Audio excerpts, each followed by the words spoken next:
Joining me today is none other than the president of the Bermuda Referees Association, Yes. Mr. Roll Meeing.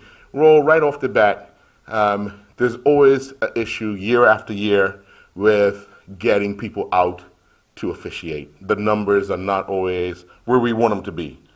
As the president, what is your mandate to try and alleviate some of that by getting more people on board? That's a loaded question. Yes, it is difficult. And as a referee, we are responsible for administering the 17 laws of the game. Mm-hmm. And I personally, I try my best not to impact the game so much so that at the end of the game, you know that I was the referee. Mm-hmm. I like to make sure that football is played and played smoothly as much as possible. When there are any infractions, then that's when you see me blow my whistle. Mm-hmm. I'm probably the referee that blows his whistle the least amount of time during the 90 minutes, because I want the game to flow. Now, to answer your question, how do we get people to come out? It's difficult because week in and week out, my referees are subjected to threats of violence. Just recently, as you would know. Yeah. Even bottles and whatnot were thrown at a couple of my referees. So that is not encouraging to those who may be thinking about coming. Mm-hmm. I am encouraged, however, by what's happened this season, because we have a few youth referees who are now trying to elevate up into the ranks of the first division and also the premier division. Mm-hmm. And we're utilizing them sparingly right now just to make sure that we protect them. As they graduate to the next phase. But I don't have the answer to what you just asked. So. Right. Yeah. Well, and you're right. It is a loaded question because people, number one, have to first love the sport. Yes. Number two, have to want to help the sport. And number three, as one of the previous referees has said, you have to have thick skin. Yes. You have to have that thick skin because things are said, things are done that could possibly anyone with a less of mentality, if I could say that, Sure. could possibly go the wrong way. The fact that I'm glad you mentioned the young people, because we've had a host of youngsters on last week. Yes. And I have to commend them because they spoke well, with confidence, Yes. And understanding the rules, and they feel as if now they are better equipped at the game itself because they now know more about the game than they did prior to choosing to learn the rules to officiate. Yes. Most of them still do play. So they're getting both sides of that. And one of the questions I asked was, how, as a referee, when you play, do you put yourself or take yourself out of the position of being a ref? Because there are times where if you know the rules and understand the rules, but you're ending up being a player today, you sometimes find yourself challenging the call that's being made. Sure. Because you in your opinion, you saw it the other way. Sure. Well, I think that any of our youth referees that are still playing, as you say, I think that it's going to make them better players because now they're learning the game, as you say, from the other end. A lot of our players don't realize that there are 17 laws that govern the football that they play. They know one. Okay. The one that's called against them every week. Okay. What they say? Ref, you don't know what to call it. Offside. Yeah. Offside is probably the most challenged and most misunderstood rule by football players. Yeah. It's funny because I did a game just across the field the other day, and one of the coaches berated one of my assistant referees who got the call completely right because the rules just changed within the last year. Yes. And the coach was on the line, and he obviously knew the rule that was enforced up until this year. And he shouted out what he thought was right, came over and explained himself completely right for last year. So even the coaches have to upgrade the skills and keep up to date with the changes. I know years going by, and in having talks with the late Gregory Grimes and Lyndon Rayner, they were always ones offering to go around to the clubs preseason Sure. to give them the option of learning or just going through the new rules that have come out through FIFA or CONCACAF or through refereeing. Sure. And some clubs wouldn't even take up the offer, but get into the season, and something that could have been explained in August or September, we're now in December, and you're questioning something that you could have learned about back and understood it because you could have asked questions. All right. So, being a former club executive, I would say that the club that I was affiliated with, we always welcomed the referees whenever they wanted to come down and explain. And I think that every club should want to do that as well. Because, as you said, yeah, something that could have been dealt with preseason, 3-4 months into the season, you're still questioning, and then you have your team questioning the same thing. Yes, yeah. So it is important that teams and clubs keep up with all the current rules. Yeah. You mentioned Gregory Grimes. Yeah, that was my good buddy. And Gregory Grimes was he was the epitome of football education. He just wanted to make sure that everyone learned the rules of the game, and he would teach anyone. So I miss my friend. Yeah, I miss my friend. You're not the only one. All right, Yeah, all right. yeah. That's something that that we will continue to do if welcomed into the clubs. We will continue to go out to explain prior to the season so that we don't have as many issues leading into the football season. When calls are made, I often hear referees trying to explain what the call is. Okay. Is that always a good thing? It could be good, it could be bad. That's called man or game management. The referee has to make a decision early on. Am I going to be able to talk to this person? And will it make sense to them, or does it make sense to even try to explain?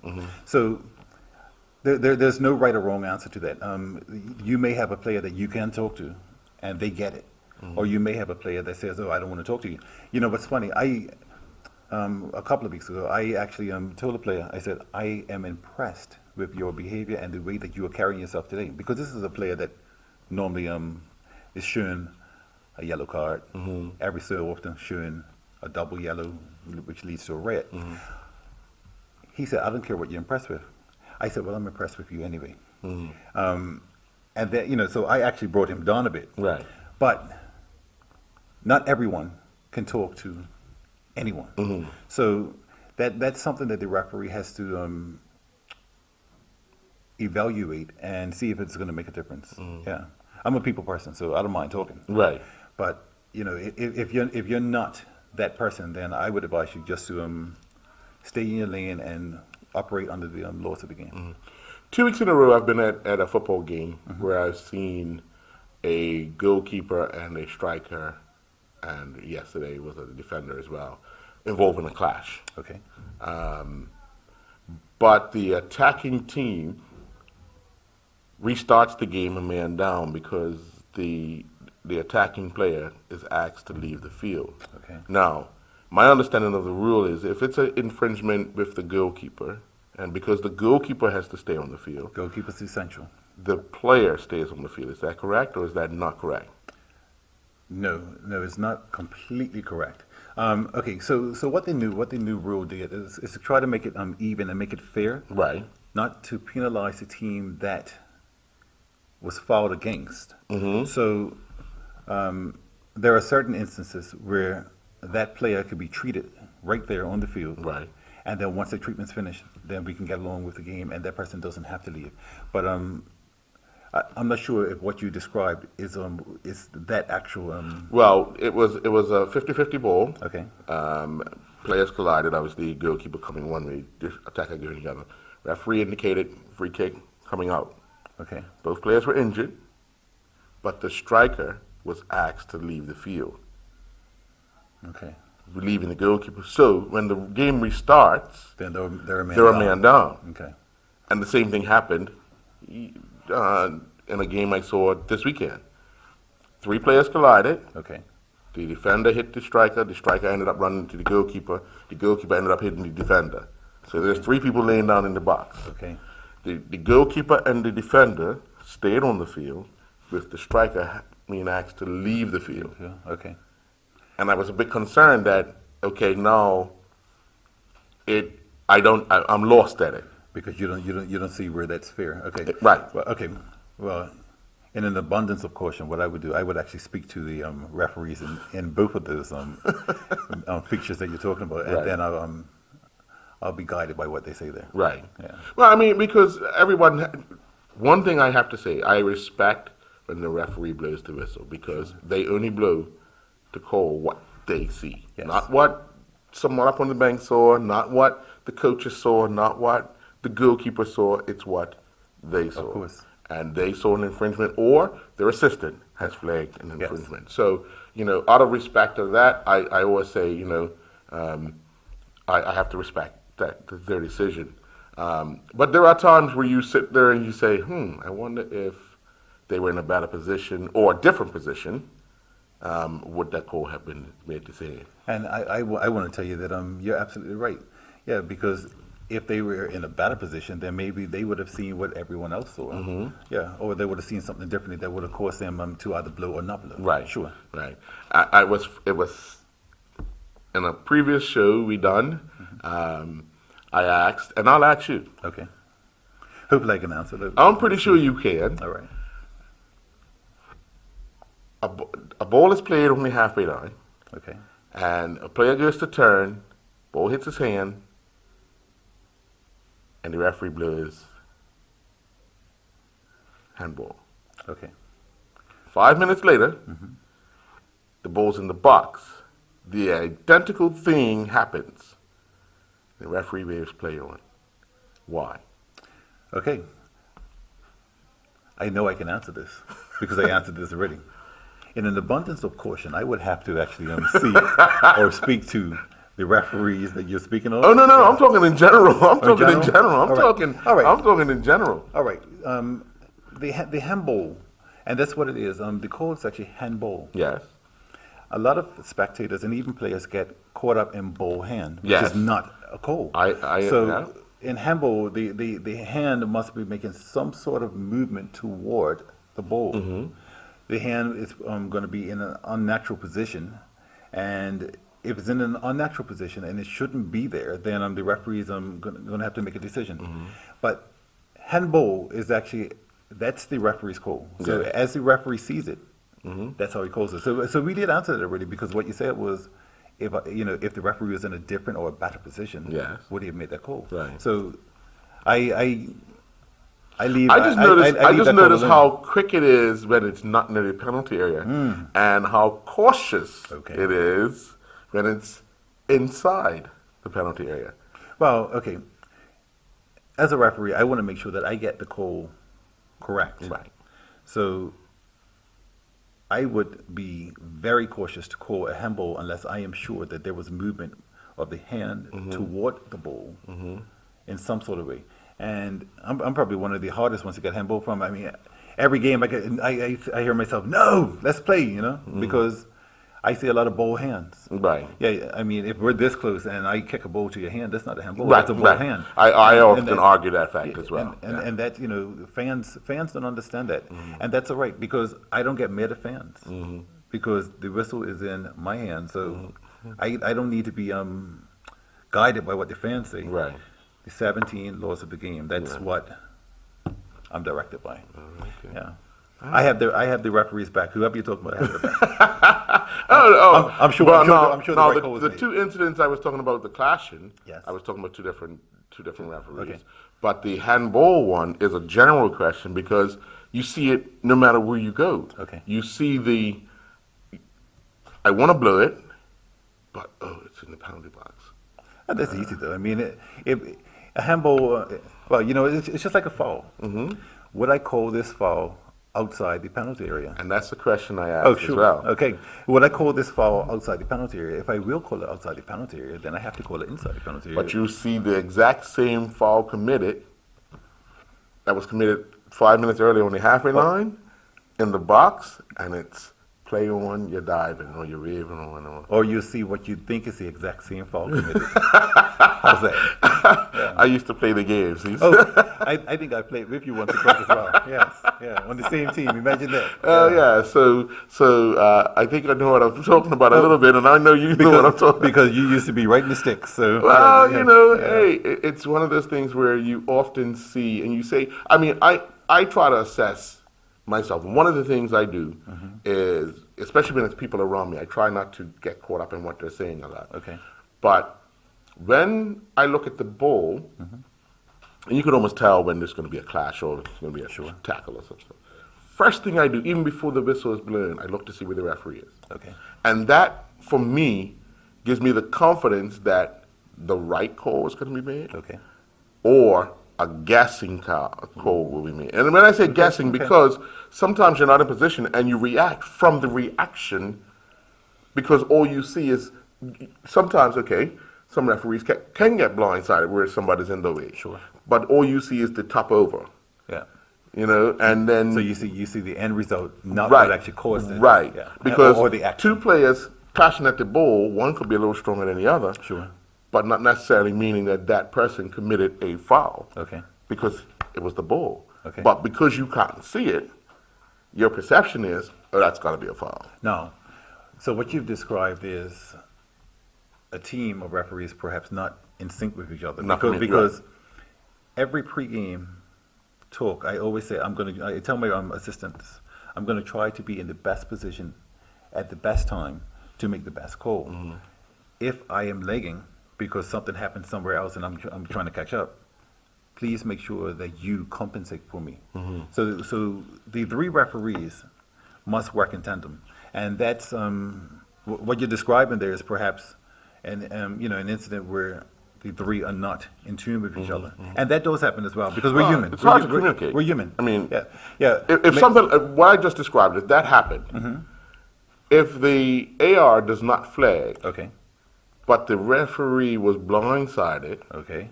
I don't hear a call yet. Then I don't hear a call. If the AR doesn't flag, the Right. referee doesn't see it, or but they see the topple over. Okay. All they see is someone going down. All right. Is there a head injury? No, Okay, but so- nine times out of ten, the whistle will blow.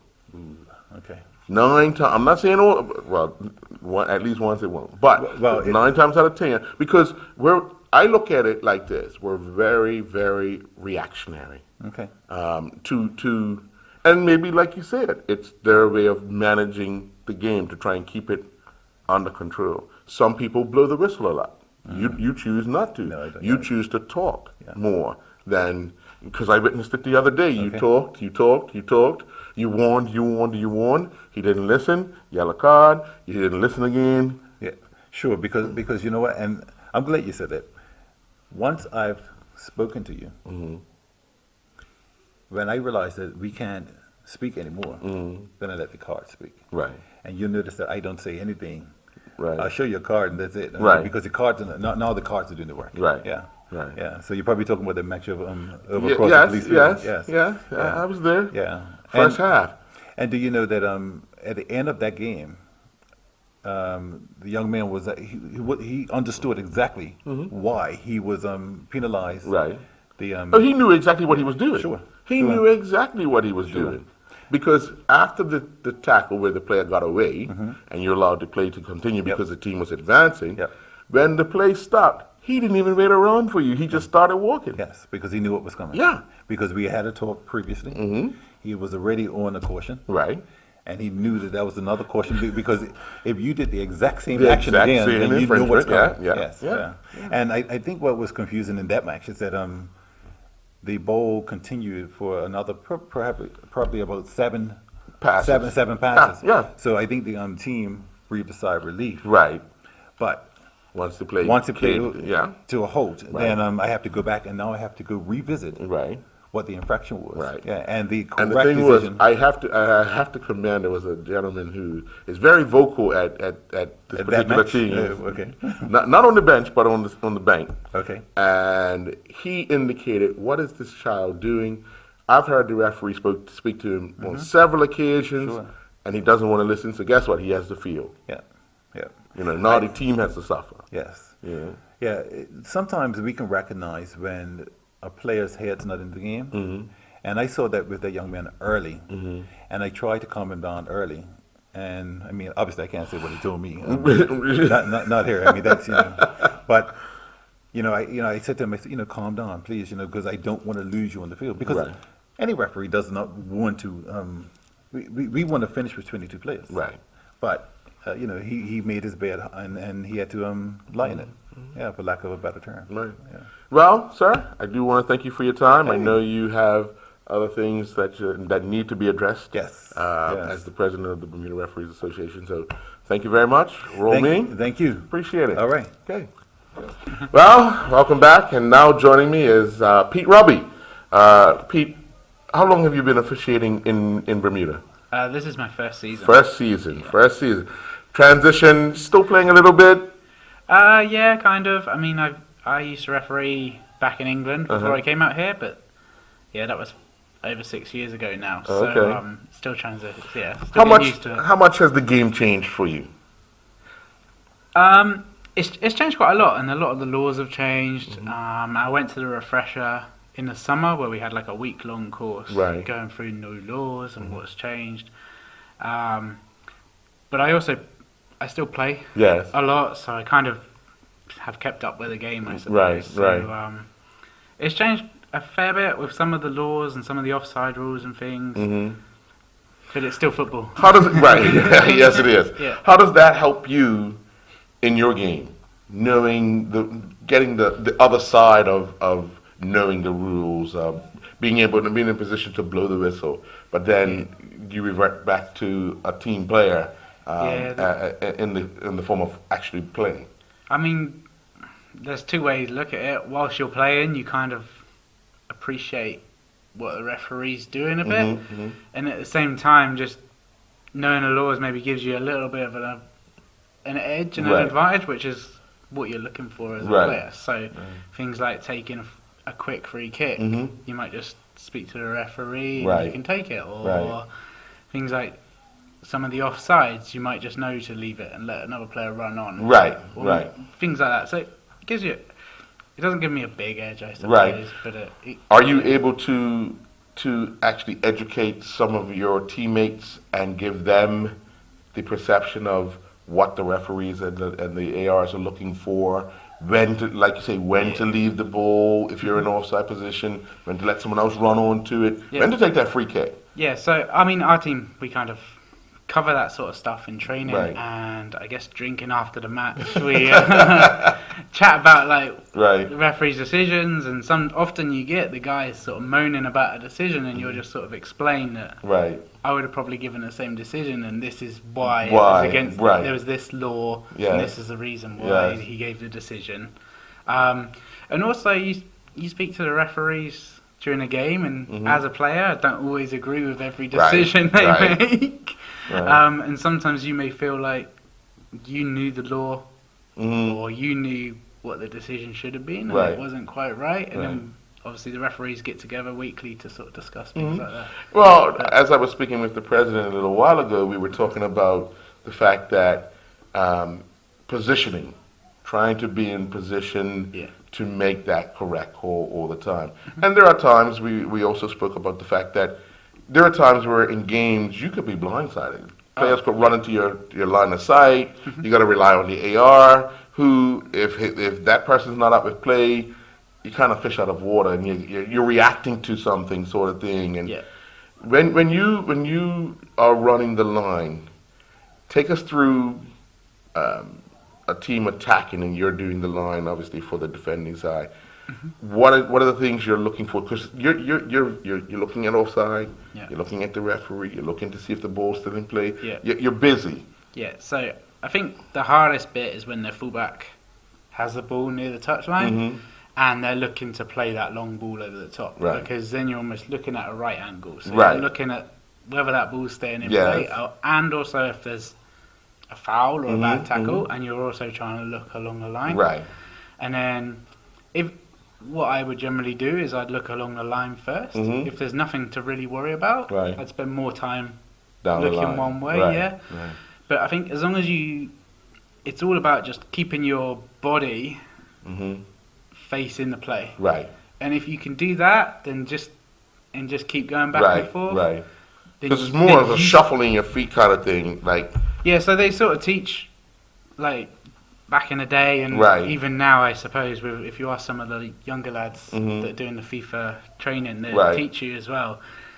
You should always be going sideways Yes. unless you're kind of sprinting. Right. You shouldn't just be sort of jogging or walking Right, down the line. right. You should always be facing, at the the very field. least, Yeah. Square of the square. You should be parallel the line. Yeah, and shoulders should be pretty square. And Right. that way, side to side, you can sort of stay in line with them, Right. and your head is always Yeah. Yeah. swivel, and you can be aware of what's going on. I tend to now watch more of the officials, no matter what sport I go to nowadays. yeah. I watch the officials and how they work as a team, Mm-hmm. how their eye coordination to one another. Because well, other than professional sports, they communicate. But Yeah.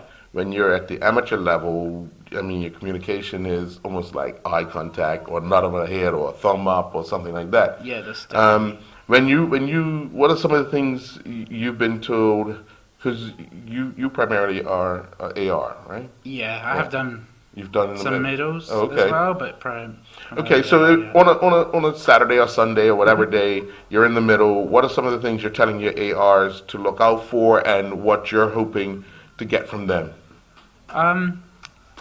eye contact's the most important thing, Right. definitely. So you're just looking for a confirmation. So if the ball goes out for a throw-in, if they are straight up and straight with the direction, Mhm. you make that eye contact, and you generally would go with their decision Right. unless you've seen something completely Right. different.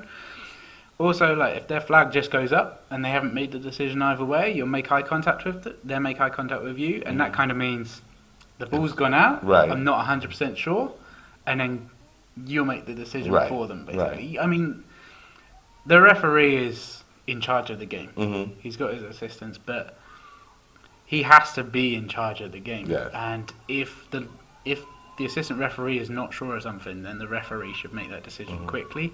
So I guess a big part of it is just eye contact communication. Sometimes I don't know how well you know it, but like the top good linesman Mhm. would have the flag in the right hand. Yes. So if that linesman saw that ball go out for a throw-in and it was to his attacking team, Mhm. he would have the flag up in his right, left hand. He may right. not signal for it. Yeah. Unless I saw something different, that's what he's thinking, and I would go that way. Right. Right. So there's subtle communication, Communication, that maybe players, fans don't see, and Mhm. perhaps we don't really want them to see, Right. because otherwise people shout at the linesman Right, and shout at right. the referee. Right. But I think if from eye contact, you can tell a lot more than what people think. Even if it's just a slight nod of the head Right, or whatever it is, right. yeah, you can tell. A lot How more. good is it the fact that you guys, because obviously when you were officiating in England, it's a massive place, so Yeah. you guys try to get together on a weekly basis to discuss issues. It was quite difficult. It ended up being more monthly just because there was Right. so many people to Right. kind of organise, I think. But how much of this is a benefit when you guys get together on a weekly basis to discuss issues? Oh, it's been huge. So, I mean, the first half of the season, we were kind of struggling to get many people together. Right. Weren't really doing the meetings every week. Hmm. The second half of the season, we've kind of been meeting every Monday, and we start off by discussing kind of the weekend and any contentious calls, anything that could have been done differently, maybe. Right. And I mean, there's always decisions that are questionable, I Right, suppose, right. and even the referees will know that. Hmm. And it may not be the decision was questionable, the card was questionable. Right, or, right. It may be what law of the game that applies under, and Mhm. people may be seeing things a little bit differently. Right. Right. But for me, I mean, the meetings are kind of led by Anthony Francis and Mhm. Lyndon. For me, I just get to take in a lot of what they see, their knowledge of the game, Mhm, their mhm. experience and then apply it when you go out. Yeah, and then I try my best to kind of apply it to my games as well. The fact that Bermuda's a small place and you've been here, so Yeah. you've gotten to know what About the 6 years, yeah. you've So I've gotten to been know here a what while. the community is like. Uh-huh. But as a player, with Flanagan's Onions, Yeah. you guys are having a rough season. We've had, yeah. Well, I think We've a had some lot has tough to do with results. numbers and results. Well, Yeah. numbers have accumulated. The lack of numbers have resulted in some results not going your way. Obviously, because you're not got the Firing. And we don't necessarily. We haven't got as strong a squad as some of the other guys. Right, With right. their PDL team Right, and the young players right. coming through, yeah. So,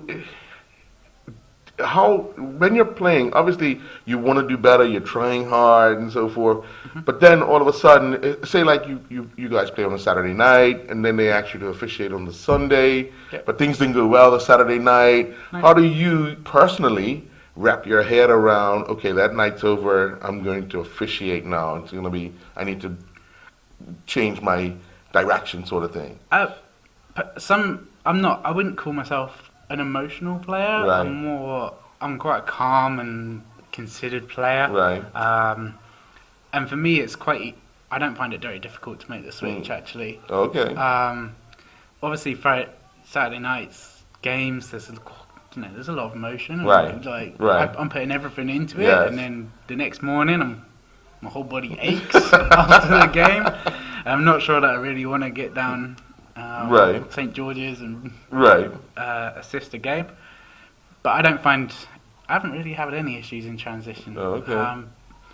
But I don't really hold on to anything. Right. Like last night, we had a tough call at the end of the game. Yes, yes. But I don't have a problem shutting that out. Right. That's a different thing. Right. And I can compartmentalize that refereeing and then the playing Right, right. separately. How did you deal with that situation? Because That was I'm pretty sure at the end of the game in the changing room, yeah. the first person they're going to ask the question to is you, because Yeah, one of the first. you're an official. So what was the call? You explain the law. Explain. We just got to go disallowed. Yeah. They would have given us 3 points and taken us out of a little bit of a hole. relegation battle. Yeah. All right. So explain the call, because you're an official. It's a very difficult one because honestly, referees will all see Right. slightly different Yes, things. yes. They're in slightly different positions. Right. I don't know. That particular call, I didn't feel it was a foul. Right. Obviously, there's probably some bias there because I'm playing for the Right. same team. Right. But I think the decision was made that there was kind of dangerous play with high feet. Right. As Keston, our striker, Right. and the goalkeeper challenged for the ball. Right. For me, I think Keston played the ball, Right. and then the keeper and another defender kind of clattered Correct. into each Right. other. Right. And I think maybe Bailey saw that collision with Keston right there as Right, well, right. and thought that Oh, okay. there was more to it than But, there was. but you know what the funny thing is? Earlier I was speaking with the president, and that's what I asked him about, the fact that one, he could have seen, or the angle in which he was at, he would have seen that differently from someone else's angle, because Absolutely, he would have still seen possibly Caston's foot there yeah, exactly. Yeah, when the that's what- collision, and then real okay, well, Caston's there, Maybe that was foot foul high. You know what I mean? So. But like I say, that I tried to compartmentalize that play in, and sure, I'm the first person to speak to referees. If Right. you ask them, they all kind of. I've been at Flanagan's 6 years. Right. They know me because I talk to referees when Right. I'm on the pitch Okay. the whole game. But then the next day I might be working with them. Right. I'm running the line for them, Right. and you got to kind of have that trust Yes. Yeah. because we're a team. Right. I'm in that team then. Right. That we're gonna make the best decision and try to basically give it what we can to that football match. Yeah. What made you come out to officiate here? Honestly, like I saw the kind of pleas that they were short on referees. I used to quite enjoy doing it in the UK. Right. When I first came out here, with playing, but also with work. Right. I was just working a lot Right. when I first came out here. I didn't really have the time to Commit. give Right. back, I suppose. Right. But I always like giving back to something I've played for years, Right. at all different levels. Right. And yeah, now in my current job, I've kind of got a little bit more time, Right. and I wanted to give back to like not just football, but Right. like Bermuda football. Right. That I've had the opportunity to play for Right. 6 years. Well, it's you know? appreciated, that's for sure. Yeah, and I've been. I have to admit, I've been really welcomed in, Right. and everyone's been really friendly, Right. and more friendly than perhaps I thought from, Yeah. from playing and then Right. refereeing us. Right. And it's been quite a good experience, to be honest. Yeah. I remember. Do you remember your first game that you done here? Oh, what was my first game? Yeah, I think it would have been a PDL. It was a Right. PDL match Oh, where I was okay. an assistant referee. Okay. Yeah. What was that like? Yeah, it was fine. Like, I remember. So my first game was actually a women's all-star game Right. where I ran the line with Lloyd. Okay.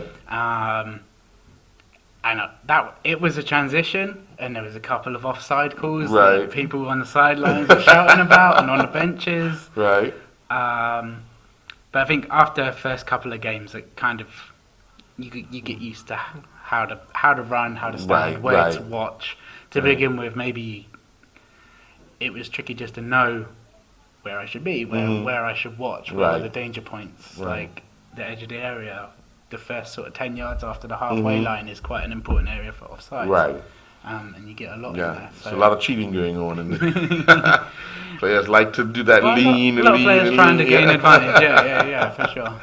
But I want to say thank you very much for coming and Yep. sharing your message and assisting No, I the Bermuda appreciate- Football Association and the Bermuda Referees Association, because more people give back time, the more numbers we get. Exactly. I appreciate you doing this and kind of showing that the referees are people and like their experiences, Yeah. and see if people can relate, and it'd be nice to get And more who people knows, we involved. might get one or two. Exactly. Yeah. All right. Yeah. Thank you. Okay. Thank you. Appreciate it. All righty.